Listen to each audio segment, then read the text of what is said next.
Thorn caught the telekinetic blast with his bare hand, the silver energy crackling around his fingers as he forced himself to take a step toward the terrified High Justiciar. The air in the summit hall tasted of ozone and ancient, dying pride. Vane's eyes widened, a frantic realization dawning behind the mask of hegemony perfection. The most dangerous wolf is the one that lets you believe it's a lapdog. Why did the Terran still have that look in his eyes? If you want to see the moment the galaxy's balance of power finally shatters, subscribe to follow the rest of this descent. 8 hours earlier, Archon Alara had adjusted her ceremonial robes, the heavy silk a shimmering reminder of the thousands of systems her family had brought to heal. It was the morning of the selection. The Hall of Celestial Unity was drafty, smelling of sterilized air and the faint, sweet incense used to mask the scent of lesser biologicals. Alara watched the delegations file in. The Astrum hegemony sat at the center, glowing with bioluminescent marks and the quiet confidence of a species that had engineered the stars. Then there was the Terran remnant. They were tucked into a shadowed alcove near the ventilation ducts, looking small, fragile, and utterly unremarkable in their gray tunics. She noticed one man specifically. Commander Kalen Thorn stood at the back of the human group. While his peers shifted their weight or whispered in hushed, nervous tones, he remained perfectly still. He was watching the High Justiciar. His gaze wasn't one of awe or even resentment. It was a cold, observant, unreadable stare that suggested a depth entirely at odds with his low-tier status. "I will choose the Terran," Alara announced, her voice cutting through the soft chime of the hegemony's musical atmosphere. Silence followed. It was a thick, suffocating thing. High Justiciar Vane stood, his telekinetic aura flickering like a candle in a gale. He laughed, a sound like glass breaking, and suggested a friendly sparring match to celebrate the union. It was an invitation to a public execution. Beneath the observation deck, something shifted. Thorn stepped onto the sand of the arena later that afternoon, holding a blunt training rod. He looked clumsy. Vane's champion, a massive brute with 4 arms and skin like hammered bronze, didn't bother with a weapon. The beating was systematic.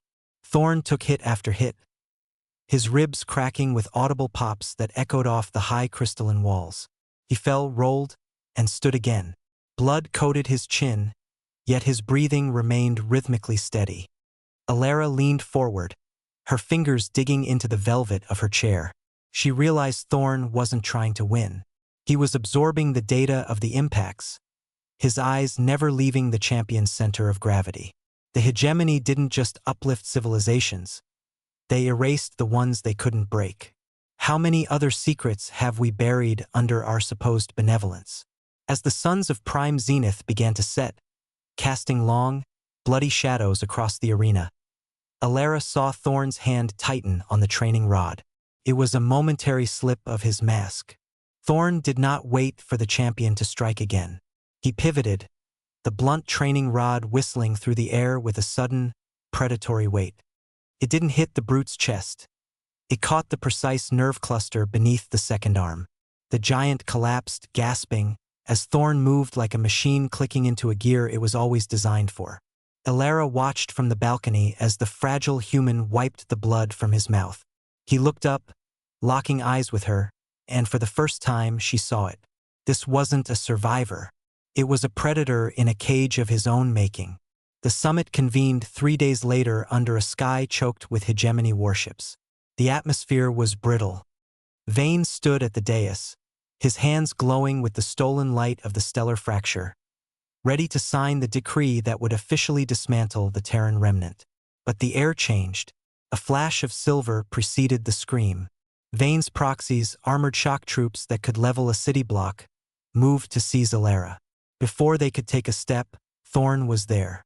He moved with impossible velocity, a blur of motion that left the elite guards crumpled on the floor. He didn't use a gun. He used the training rod, now a surgical instrument of kinetic devastation. Alara found him in the private sanctum afterward, his gray tunic scorched. "You're not what the records say," she whispered. Thorn didn't look away. "The hegemony thinks they engineered us to be workers. They found the apex blueprint in our ancestors and tried to bury it. Our DNA wasn't evolving. It was waiting for the right moment to wake up. The alarms began to wail. Vane had reached the weapons core. They raced through the heart of the station, the architecture of the hegemony groaning under the strain of the stellar fracture's activation. Vane had retreated behind a wall of telekinetic force, a barrier that should have been impenetrable to any biological entity. Thorn didn't stop. He stepped into the shimmering field. The silver energy lashed out, searing his skin, but he didn't scream. He reached out and caught the telekinetic blast with his bare hand. The energy crackled around his fingers, and instead of dying, Thorn began to glow. He was absorbing the output, his body an adaptive conduit for the very power meant to vaporize his world. With a final, guttural roar, Thorn slammed his hand into the control console. The feedback loop was instantaneous. The stellar fracture groaned, its energy bleeding out into the void as Thorn overloaded the core's regulators. Vane fell back, his divinity stripped away by a man he had called a lapdog. Peace is a heavier burden than war, Elara thought as they stood on the terrace hours later. Below them, the hegemony was in chaos. The broadcast of their secret history had already reached the outer rims. The lesser species were rising, and the Terrans were being reclassified not as remnants, but as the new architects of the stars. Thorn looked at the training rod in his hand, then let it fall into the abyss below. "We were built to destroy," Thorn said, his voice raspy. "But we'll choose what comes next." Elara reached out, her hand hovering near his scarred shoulder.